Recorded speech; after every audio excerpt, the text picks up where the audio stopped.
추석이 처음 찾아왔을 때가 기억납니다.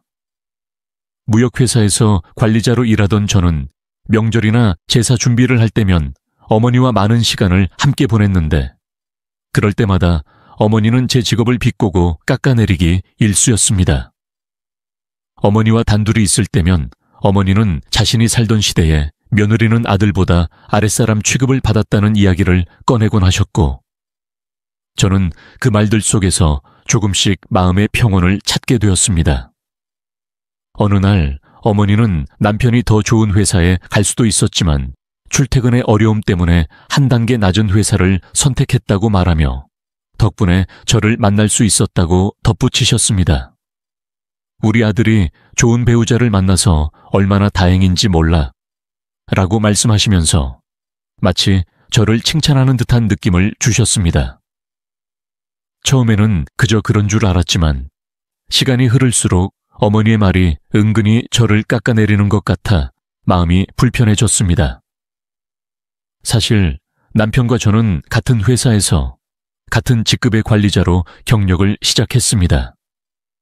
함께 입사해 지금의 자리까지 나란히 걸어왔지만 어머니는 제가 남편보다 낫게 보이는 듯한 말을 하실 때만 즐거워 보이셨습니다. 그리고 어머니는 항상 말을 마칠 때 가족이 중요하다고, 일이 아무리 중요해도 결국엔 가족이 더 소중하다는 말씀을 덧붙이셨습니다. 우아하고 부드러운 어조였기에 쉽게 반박할 수도 없었습니다. 이런 어머니의 사려 깊은 척하는 말들이 제 자존심을 건드리곤 했지만 남편은 그냥 흘려듣는 편이었고 저만 어머니의 말에 민감하게 반응할 수밖에 없었습니다. 그러던 어느 해 어머니는 더 이상 명절 준비가 즐겁지 않다는 듯 공개적으로 불만을 표하시기 시작했습니다. 남편이 돌아가신 뒤로 몇 년이 지나면서 명절 준비와 시댁 모임이 부담스럽다고 하셨습니다. 특히 미국에서 오는 친척들의 방문이 번거롭게 느껴진다고 하시며 명절 전부터 불편함을 드러내셨습니다. 평소 명절마다 빈틈없이 준비하시던 분이셨기에 그런 모습이 낯설게 느껴졌습니다. 시댁 식구들이 오시면 항상 불만을 삼키며 묘지까지 찾아가 제사를 준비하셨지만 이번에는 힘들다는 짜증 섞인 말씀을 하셨고 저도 어느새 그 감정을 받아들이게 되었습니다. 시간이 흐를수록 어머니는 명절 음식 준비와 집안 청소 같은 일들을 저에게 맡기기 시작했습니다. 처음에는 어머니를 돕는 것이 당연하다고 생각했지만 점점 그 일이 제 책임이 되는 듯한 느낌이 들었습니다. 명절 음식에서부터 시댁 청소까지 모든 것을 저에게 맡기시며 미국에서 온 시댁 가족들을 잘 돌보면 시댁에서 알아줄 거라고 하셨지만 왜 그래야 하는지 이해가 되지 않았습니다. 어머니의 짜증 섞인 말투와 당연한 듯한 태도는 점점 제 마음을 불편하게 했습니다. 직장과 가정의 이중 부담 속에서 명절 준비까지 혼자 감당해야 했기에 지치는 마음을 떨칠 수가 없었습니다. 혼자 먹으니까 스트레스가 쌓이기 시작했어요. 그런데 이번 추석에 엄마가 폭탄 선언을 하셨어요. 조상묘를 참배하고 도시락을 준비하라고 하셨어요. 요즘은 외식이 너무 비싸요. 도시락을 사면 돈도 아낄 수 있고 손도 걱정 없이 편하게 먹을 수 있어요. 지난번에 만들어주신 반찬을 어른들이 맛있게 드셨어요. 반찬은 많이 필요 없어요. 3개만 넣으면 돼요. 20개 정도면 너무 비지 않게 차려놓자. 엄마, 도시락도 못 먹어요. 나눠서 엄마가 준비해 주시면 좋을 것 같아요. 따로 만나면 어떻게든 해낼 수 있을 거예요. 네, 하기 싫은 게 아니라 꽃집을 돌봐야 하거든요. 음식을 준비할 때는 밥을 한쪽에 2개씩 덜어서 반찬은 넉넉하게 준비하세요. 바로 사면 돼요. 그게 일이 아니니까 굳이 그러겠어요? 못할 것 같아요. 저는 직장에서 야근을 많이 하고 몸이 안 좋아서 솔직히 지금은 제사 음식을 보장할 수 없을 것 같아요. 어제 위험한 상황 때문에 병원에 갔는데 몸이 안 좋아요. 회사에 이 상황을 말했으니까 더 이상 밀어붙일 수가 없어요. 그럴 것 같아요. 아니, 그녀는 빠르고 똑똑한데 왜 이렇게 짜증내는 거예요? 왜 이렇게 많은 노력이 필요해요? 잘할 수는 있지만 어른의 일이잖아요. 왜 못해요? 그냥 하세요. 맡겨두세요.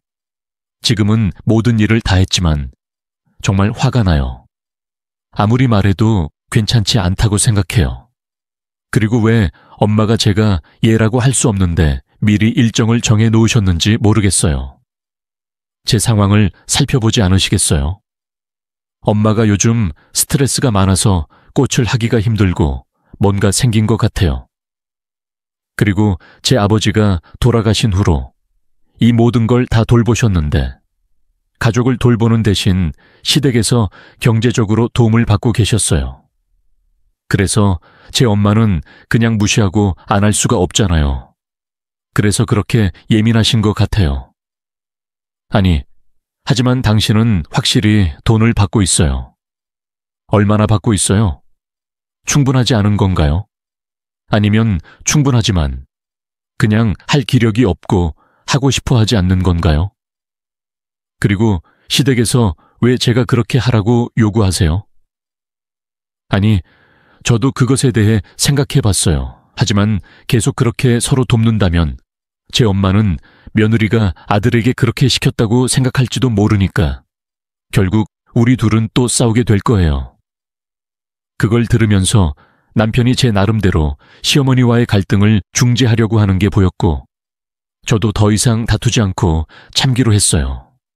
어쨌든 도시락은 준비하지 않기로 했어요. 싸울 이유도 없고 이 문제로 엄마와 더 이상 부딪히고 싶지 않았다.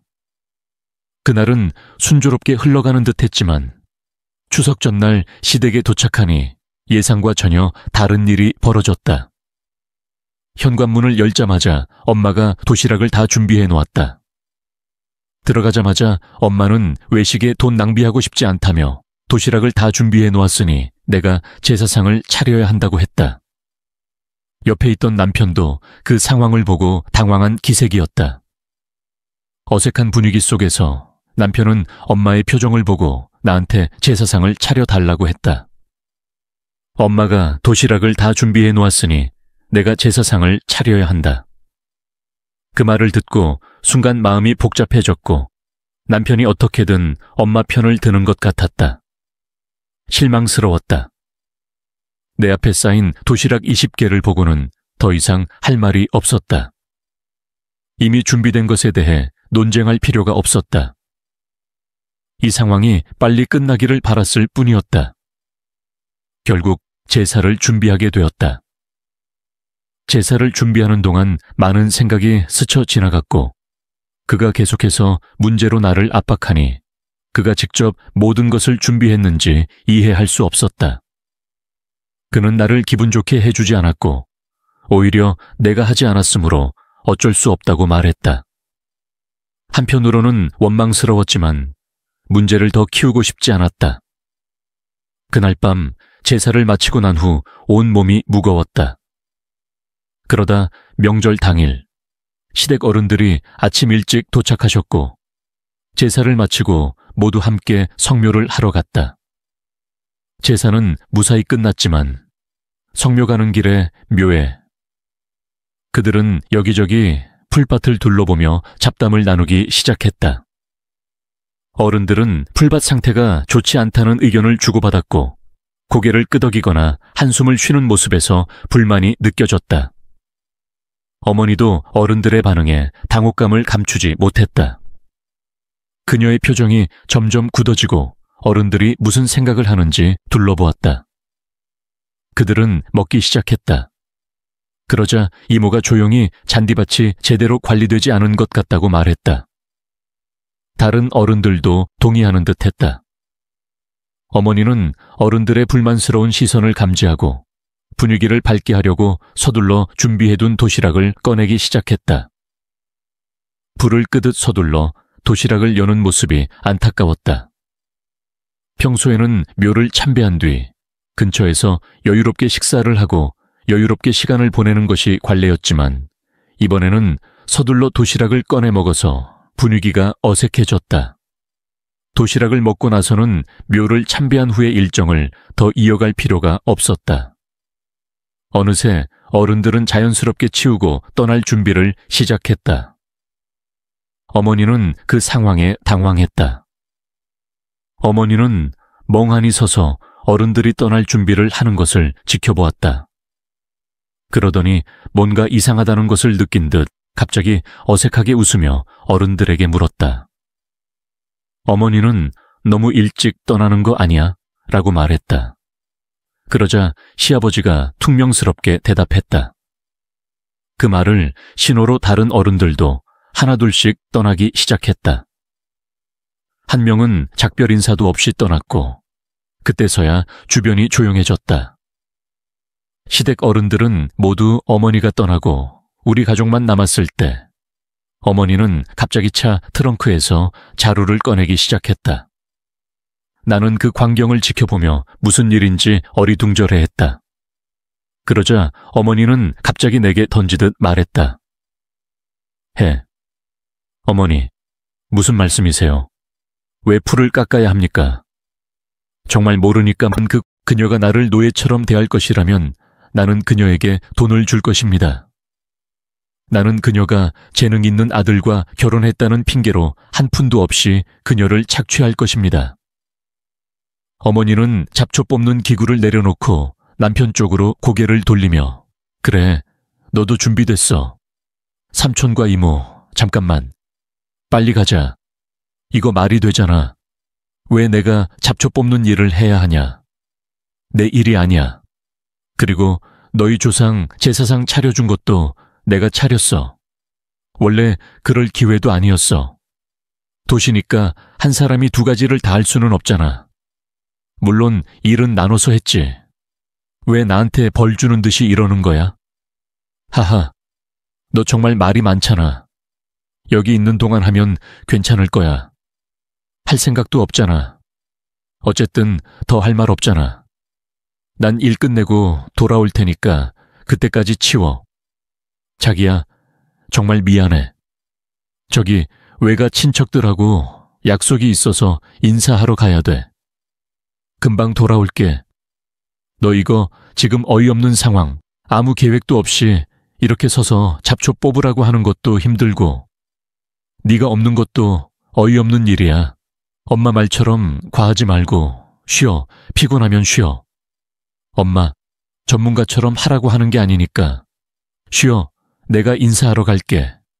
딸이 달래려 했지만 그 말이 더 화가 났어. 남편이 시어머니랑 나갔고 나는 그 광경을 멍하니 바라볼 수밖에 없었어. 남편의 등이 내 손에서 빠져나가는 것을 보며 복잡한 감정이 가슴을 얽어매었어. 생각할수록 억울했어.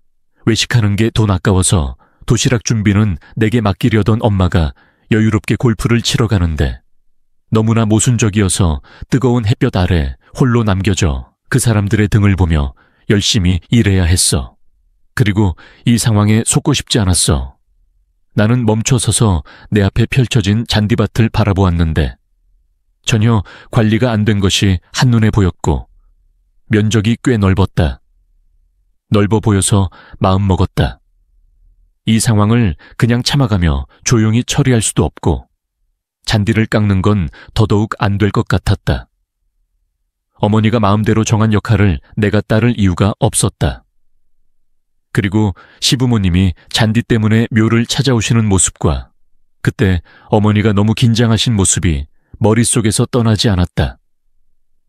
이번 달에 잔디를 깎으라고 혼자 남겨진 건 잔디 상태가 나 때문일 수도 있겠다는 생각이 들었다. 잔디만 제대로 망가뜨리면 어른들이 다시 하라고 하지 않을 것 같았기 때문이다. 그래서 시아버지께 화가 났다. 잔디 상태가 안 좋다고 소리치며 잔디 상태를 잘 아시는 듯해서 미리 연락을 드렸다고 했다. 제가 잔디를 혼자 깎다가 잔디를 잘못 건드린 것 같아서 어떻게 해야 할지 물었습니다. 그러자 시아버지가 다급한 목소리로 물었습니다. 잔디를 잘못 건드린 게 아니라면서 사진을 찍어서 바로 보내라고 하셨습니다. 시아버지의 다급한 목소리를 듣고 충분하다고 생각했습니다. 하고 싶었어요. 그때 삽을 들고 잔디밭의 일부를 살짝 손상시키기 시작했어요. 이미 잘 관리되지 않은 부분이었는데 음악을 더 크게 틀었더니 몇 분 후에 전화가 왔어요. 제 매형이 엄청 다급한 목소리로 무슨 일인지 물었어요. 잔디밭이 그렇게 엉망진창이 된 게 사실인지 물었어요. 그의 목소리에는 이미 당혹스러움이 섞여 있었고 그저 부끄러움만은 아니었어요. 저는 최선을 다해 책임을 지려고 했지만 마치 아무것도 모른다는 듯이 대답했어요. 잔디를 깎다가 잔디밭을 만진 것에 대해 사과하고 어떻게 해야 할지 물었어요. 제 목소리에 무의미하고 철없는 며느리의 이미지를 담으려고 노력했어요. 제 매형이 헐떡이며 다급하게 말했어요. 제 자리에 있으라고 하면서 바로 차를 돌릴 거라고 했어요. 전화를 끊고 나서 안도감이 천천히 솟아올랐어요. 이제 나는 내 동생 매형이 이 문제를 어떻게 해결할지 궁금했고 무엇보다도 어머니와 남편이 내게 잔디 깎는 일을 맡긴 것을 후회하게 하고 싶었다. 20분쯤 지나서 시부모님이 도착하자마자 입을 벌리고 상황을 바라보았다. 산소 주변의 풀은 말 그대로 엉망진창이었고 여기저기 풀이 엉망진창이었고 어떤 곳은 땅이 완전히 파괴되었다. 어른들은 충격에 빠져 서로를 바라보았다. 내 동생 매형은 눈을 크게 뜨고 무덤이 왜 이렇게 망가졌어? 누가 묘지를 이렇게 깎았어? 라고 소리쳤다. 어른들도 약간 당황하며 누가 이렇게 깎았냐고 묻고 얼굴색이 변하기 시작했다. 나는 혼란 속에서 침착하게 서 있다가 희미하게 웃으며 어머니가 이렇게 하라고 하셨어요 라고 말했다. 그녀는 상태가 나쁜 풀이 귀찮다고 하셨기 때문에 상태가 나쁜 모든 것을 뽑아냈다. 나는 최대한 밝은 표정으로 말하려고 했고 그것이 엄마의 지시라고 설명하자 어른들의 표정은 더욱 굳어졌다.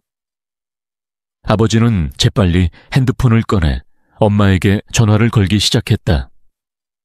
그는 제 올케는 어디 있니? 라고 소리치며 묘지가 난장판이라고 말했다. 제 남동생은 며느리와 묘지가 난장판인데 묘지를 깎아놓고 어떻게 이렇게 둘 수 있겠느냐며 심하게 다투었다. 나는 그 광경을 보았다. 지켜보면서 모든 것이 계획대로 진행되고 있다는 것을 느꼈다. 어른들이 엄마에게 전화를 걸어 꾸중하는 것을 보는 것은 정말 상쾌했다. 또한 어머니가 이 상황을 어떻게 처리할지, 어른들이 엄마에게 무슨 말을 할지 궁금했다. 옳게. 어른들이 다 왔으니까 바로 돌아서서 와야 해. 이렇게 두면 안 돼. 어떻게 할 거야? 잔디를 깎으라고 명령할 거야? 아니면 잔디를 망칠 거야?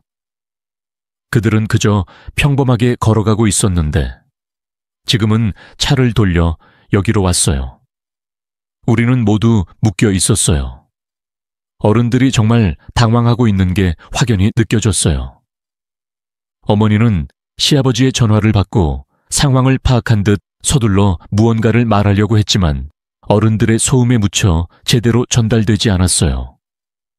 시아버지는 전화기를 귀에 대고 손을 흔들며 어른들에게 무언가를 설명하려고 했지만 그때는 이미 난장판이 되어서 말로 설득할 분위기가 전혀 없었어요. 어른들은 어머니에게 계속 전화를 걸어 산소실로 바로 돌아오라고 재촉했어요. 예상대로 어머니가 곧 전화를 걸어왔어요. 전화를 받자마자 어머니의 다급한 목소리가 들렸어요. 숨이 찬 듯했어요. 그는 큰 소리로 내게 물었다. 도대체 내가 뭘 한 거야? 어떻게 잡초를 뽑아서 여기까지 왔어?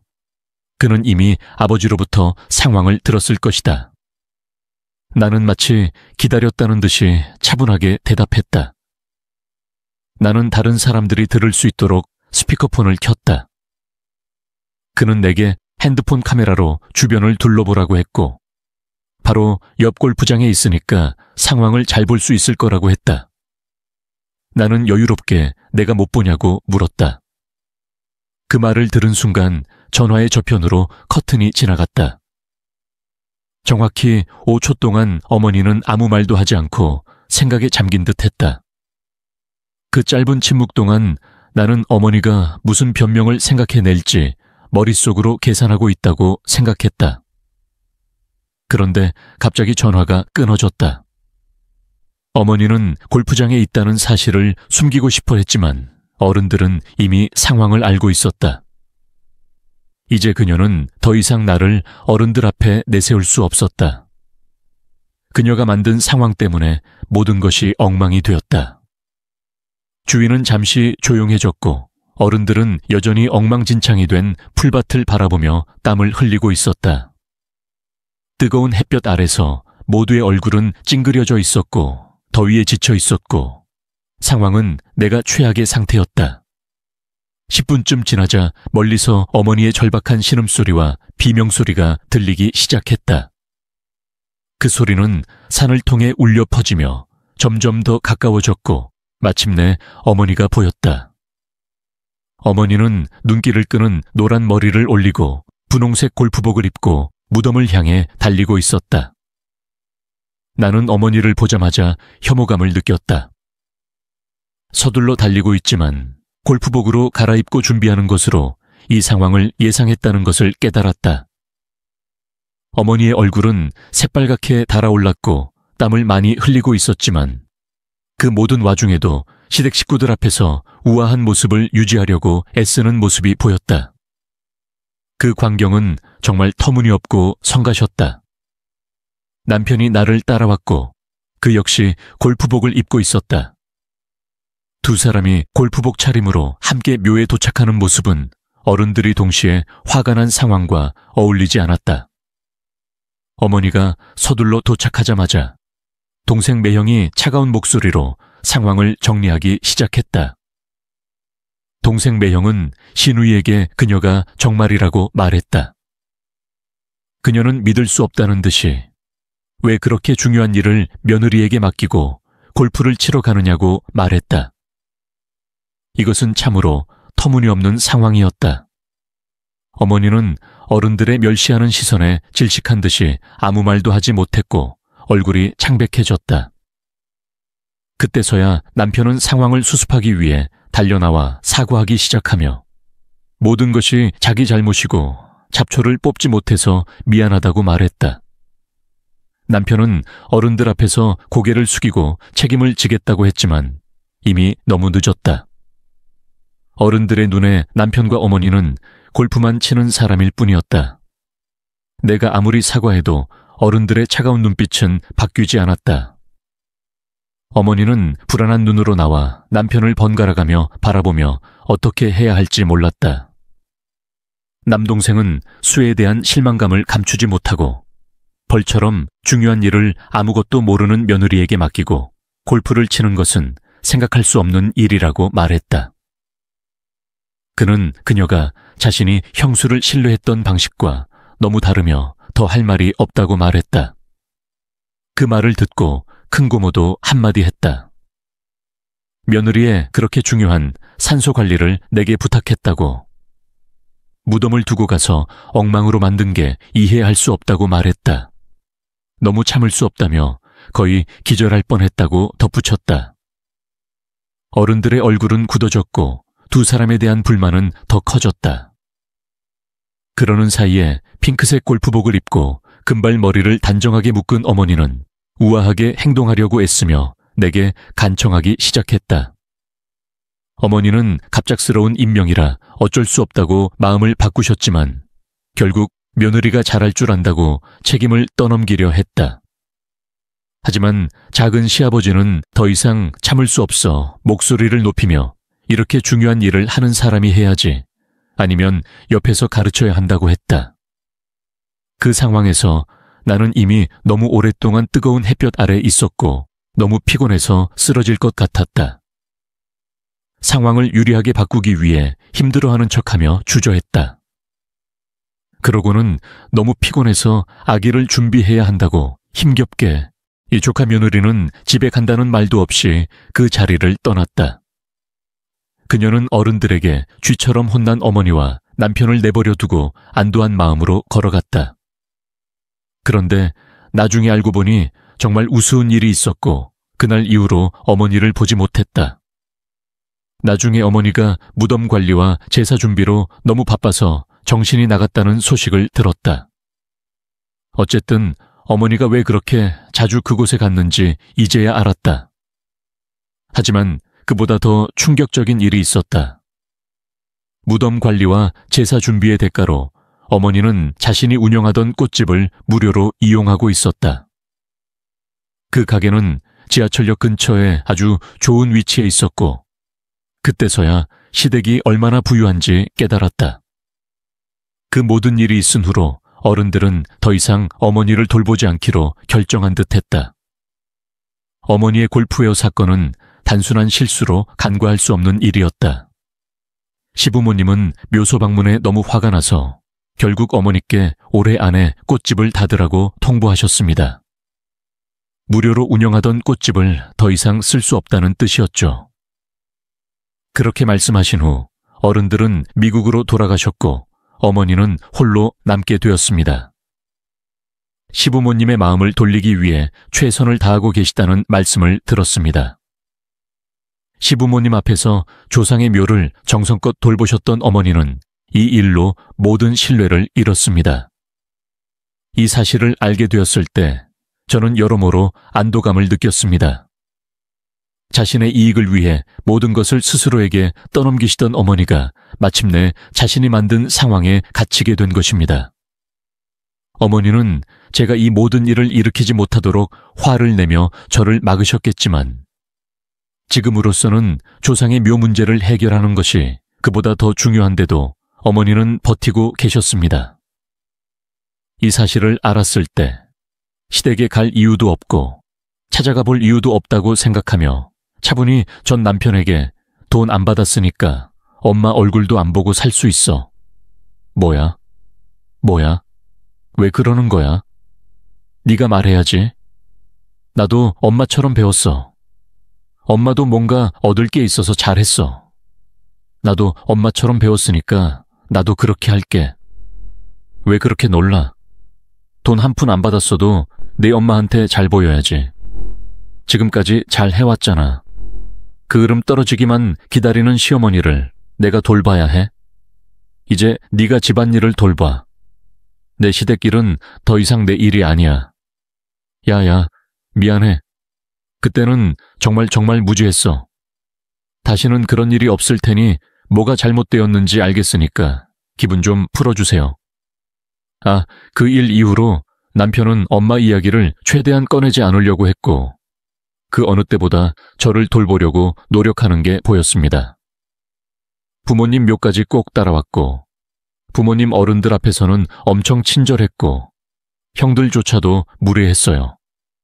기분이 좀 나아지기 시작했어요. 제가 시댁을 돌보지 않아서인지 남편은 제가 해온 일들이 당연하게 여겨지지 않는다는 걸 깨달았나 봐요. 이번 추석에는 남편이 시댁에 갈 때 모든 걸 직접 돌봤어요. 시댁에 갈 때도 음식도 직접 준비하고 짐도 직접 챙겨서 더 이상 제게 떠넘기고 싶지 않다는 걸 느낄 수 있었어요. 덕분에 마음도 훨씬 가벼워졌어요. 하지만 사람들의 의식이란 정말 무섭죠. 시댁에 가고 돌아오는 길에 엄마의 분홍색 골프복이 떠오른다. 어른들에게 다가가면 엄마가 그 옷과 모자를 쓰고 급하게 뛰어가던 모습이 생각난다. 엄마가 장비를 하나씩 던지며 뛰어가는 장면이 떠오를 때면 웃음이 새어나온다. 남편에게 당시 엄마는 오직 골프장에 가는 것만 생각하고 있었던 것 같다고 웃음을 참고 이야기했다. 엄마가 산에서 내려오면서 모든 장비를 던지던 모습이 떠오른다고 했더니 아빠는 조용히 웃으며 그만 잊자고 했다. 생각해보면 엄마는 꽃집을 운영한다고 자랑했지만 실제로는 묘지를 관리하며 살고 있었다. 여전히 시댁의 신뢰를 되찾기 위해 묘지에서 애쓰며 살고 있지만 이제는 그런 걱정을 더 이상 하고 싶지 않다. 시댁 문제는 더 이상 중요한 일이 아니고 남편 역시 이를 깨달았기에 우리는 서로 일을 나눠 살고 있다. 진작 결심했더라면 좋았겠지만 늦기 전에 결정을 내려 다행이다. 덕분에 남편과 나는 행복하게 지내고 있다. 내 인생에서 중요한 것은 남들의 기대를 의식하기보다는 내 자신을 돌아보는 것이다. 너무 많은 것을 참아왔던 것 같다. 어머니의 요구, 시댁의 기대, 남편의 중재로 인해 결국 나 자신이 힘들어졌다. 이제는 나를 먼저 생각하고 내 행복을 우선시하려 노력하고 있다. 흔히들 나무가 조용하고 싶어도 바람이 멈추지 않는다는 속담처럼 아무리 참으려 해도 윗사람들이 나를 힘들게 하는 경우가 많다고들 말한다. 하지만 이번 경험을 통해 나는 바람에 흔들리지 않고 내 뿌리를 단단히 지키기로 했다. 남편이 나를 이해하고 존중할 수 있는 유일한 방법은 내가 내 자리를 지키는 것임을 알게 되었다. 어머니가 더 이상 나를 하인처럼 대하지 못하도록, 억압받는 삶을 살지 않도록 단호하게 행동하기로 했다. 어머니와 남편, 시댁 식구들이 나를 함부로 대하지 않도록 내 권리를 주장하고 보호하는 것이 얼마나 중요한지 깨달았다. 쉽지 않겠지만 더 이상 남의 기대나 의견에 따라 살지 않을 것이다. 나는 내 행복을 찾아 내가 원하는 삶을 살 것이다. 만약 누군가가 다시 내게 무리한 요구를 한다면 이번 일을 떠올리며 단호하게 거절할 것이다. 이 경험을 통해 나 자신을 지키는 법을 배웠고, 이제 나는 참기만 하는 여자가 아니라는 것을 남편과 어머니도 알게 되었다. 그래도 이 어려운 시간을 통해 남편과의 관계가 조금 더 나아진 점은 다행이라고 생각한다. 우리는 서로의 짐을 나누고 서로의 입장을 존중하는 법을 배웠다. 결혼은 서로 마음을 맞추어가는 과정이라서 더 이상 모든 것을 혼자 짊어지려 하지 않고 남편과 함께 나눠가며 살 것이다. 어쩌면 이번 사건이 우리 가족에게 새로운 전환점이 되었는지도 모른다. 그동안 당연히 여겨왔던 것들을 다시 생각하게 되었고, 남편도 비슷한 깨달음을 얻은 듯하다. 앞으로는 서로 더 아끼고 존중하며 살아가길 바란다. 마지막으로 내 이야기를 들어주신 모든 분들께 감사드린다. 인생은 작은 일들이 모여 이루어지지만 그 속에서 나 자신을 지키는 법을 배우는 것이 중요하다고 생각한다. 이번 일을 통해 조금 더 강해진 것 같다. 여러분도 자신을 잃지 않았으면 좋겠다. 오늘도 채널에 와주셔서 감사드린다. 앞으로 더 좋은 이야기로 돌아오겠다.